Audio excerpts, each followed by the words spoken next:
Dia berhasil mengalahkan kanker, namun hampir meninggal karena hepatitis fulminan.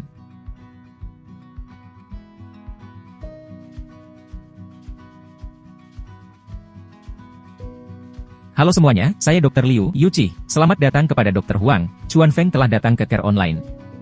Halo semuanya, saya Dr. Huang Chuan Feng Kedokteran Hepatobiliar dan Pankreas Rumah Sakit Universitas Kedokteran Kaohsiung.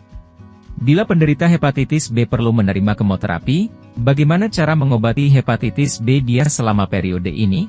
Sangat banyak penderita kanker menderita hepatitis B, pada prinsipnya menurut prevalensi di Taiwan, misalnya generasi sebelum vaksinasi, yaitu orang dewasa berusia di atas 40 tahun saat ini, mungkin di antara 10 penderita kanker. Terdapat seorang penderita hepatitis B, maka penderita hepatitis B sewaktu menerima kemoterapi, virus mudah menjadi aktif karena kekebalan yang rendah, sehingga menyebabkan hepatitis akut, bahkan hepatitis fulminan, gagal hati. Oleh karena itu, semua penderita yang perlu menerima kemoterapi, bila merupakan pembawa hepatitis B, dalam 7 hari sebelum kemoterapi, harus mulai menerima pengobatan antivirus oral, tak peduli apakah awalnya merupakan pembawa aktif atau pembawa tidak aktif. Asalkan menerima kemoterapi, juga mungkin menyebabkan penekanan kekebalan, aktivitas virus. Oleh karena itu sekarang asuransi kesehatan Taiwan juga memberikan manfaat, semua penderita yang menjalankan kemoterapi, dalam 7 hari sebelum kemoterapi, bisa mulai menggunakan obat antivirus oral, hingga setelah kemoterapi selesai, bisa menggunakan 6 bulan lagi untuk masa konsolidasi, untuk mencegah penderita hepatitis B, selama kemoterapi menyebabkan aktivasi hepatitis B. Bila menerima transplantasi organ, bagaimana cara mengobati hepatitis B dia?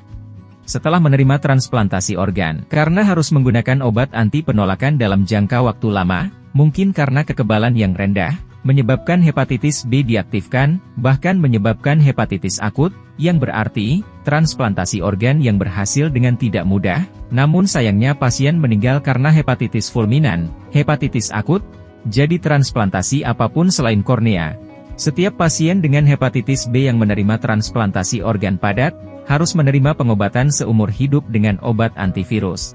Dalam 7 hari sebelum transplantasi juga sudah boleh mulai menggunakan. Transplantasi organ secara kasar juga bisa dibagi lagi menjadi 2 jenis. Satu jenis adalah menerima transplantasi hati, satu jenis lagi adalah transplantasi organ yang menerima organ selain hati, misalnya jantung, paru-paru, pankreas, ginjal dan sebagainya. Yang sangat berbeda adalah, misalnya penderita hepatitis B menerima transplantasi hati, selain seumur hidup menggunakan obat antivirus, selain praktis, efek samping yang lebih sedikit, ada sebagian orang walaupun menerima pengobatan antivirus, juga bisa menyebabkan aktivasi hepatitis B. Jadi misalnya organ yang didonor adalah hati. Selain menerima obat antivirus oral, juga harus diinjeksi imunoglobulin.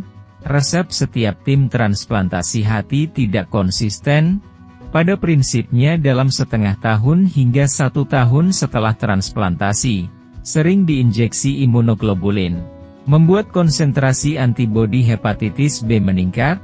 Ada sebagian tim melihat kondisi, misalnya antibodi hepatitis B menjadi rendah, akan ditambah lagi imunoglobulin.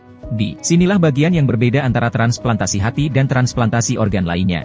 Bila menerima pengobatan steroid atau imunosupresan, bagaimana cara dia mengobati hepatitis B? Tak peduli penderita imunorheumatologi atau pasien khusus, harus menerima steroid atau obat imunomodulator. Untuk mengendalikan penyakit semula, kedua jenis obat ini juga mungkin selama pengobatan, membuat kekebalan ditekan, menyebabkan aktivitas hepatitis B. Jadi secara kasar bisa dibagi menjadi 2 jenis. Yang pertama adalah penderita yang menggunakan steroid. Bila menggunakan dosis sedang hingga tinggi selama jangka waktu tertentu, sangat mudah menyebabkan kekebalan ditekan, virus aktif. Pada saat ini harus mempertimbangkan untuk memberikan obat antivirus kepada pasien untuk mencegah kambuh. Satunya lagi adalah obat imunosupresif. Obat imunosupresif sekarang sangat beragam, risiko aktivasi hepatitis B yang disebabkan mereka berbeda-beda. Semua penderita selama pengobatan dengan obat imunosupresif juga harus memonitor peluang aktivasi hepatitis B. Asuransi Kesehatan Taiwan sejak tanggal 1 Maret tahun lalu sudah terbuka sebagian, tak peduli apakah menggunakan steroid, atau penderita yang menggunakan imunosupresan, juga boleh menggunakan cara preventif atau perbaikan. Berikan pasien pengobatan obat antivirus menggunakan sumber daya asuransi kesehatan, oleh karena itu penderita yang menggunakan steroid atau obat imunosupresif, sebelum menggunakan, harus meminta dokter spesialis hepatobiliar dan gastroenterologi, menilai apakah awalnya sudah termasuk dalam kelompok risiko tinggi. Setelah dinilai baru mulai menggunakan obat, selama proses penggunaan obat kekebalan atau steroid, juga harus berhati-hati memonitor fungsi hati dan aktivitas virus. Misalnya ada peningkatan fungsi hati dengan alasan yang tidak jelas selama pengobatan. Selain mempertimbangkan kelainan fungsi hati yang disebabkan oleh obat itu sendiri, yang pertama harus dipikirkan adalah aktivasi hepatitis B, pada saat ini harus melakukan rujukan atau pengobatan segera. Ada seorang teman pasien adalah pria setengah baya berusia 40 tahun lebih.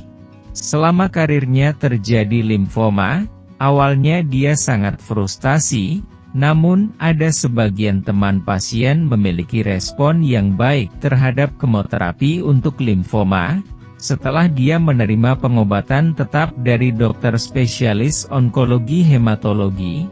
Limfoma termasuk dalam remisi total, yaitu kanker teratasi, mengalahkan kanker. Kita tahu sebelum kemoterapi, karena imunosupresi, sebelum kemoterapi, asuransi kesehatan memberikan teman pasien hepatitis B menggunakan obat antivirus. Teman pasien ini awalnya menerima obat antivirus di divisi onkologi hematologi. Yang penting adalah setelah kemoterapi berakhir, asuransi kesehatan akan memberikan lagi pengobatan konsolidasi selama 6 bulan. Takut sebagian teman pasien setelah kemoterapi selesai, hepatitis B tiba-tiba mulai aktif lagi. Teman pasien ini, setelah menerima kemoterapi dan berhasil sangatlah senang, lalu lupa tentang hal hepatitis B, oleh karena itu tidak minum obat antivirus hepatitis B. Setelah kurang lebih 3 bulan muncul di klinik rawat jalan saya, adalah hepatitis akut, hepatitis fulminan, sakit kuning, GPT fungsi hati meningkat hingga kurang lebih 2000, pasien itu sendiri mempunyai hepatitis fulminan. Saat ini sekali diuji, jumlah virusnya sudah lebih dari 100 juta, jadi dia mengalahkan kanker. Namun hampir saja meninggal karena hepatitis fulminan kambuh. Dengan susah payah menggunakan obat antivirus lagi, baru menekan virus, fungsi hati baru pulih secara bertahap. Pasien ini juga menerima pesan dokter, di divisi kedokteran hepatobiliar dan divisi kedokteran onkologi hematologi, pada bersamaan melacak dan mengendalikan kedua jenis penyakit ini. Terima kasih Dr. Huang telah datang ke Care Online, kami akan menemuimu lain kali, sampai jumpa.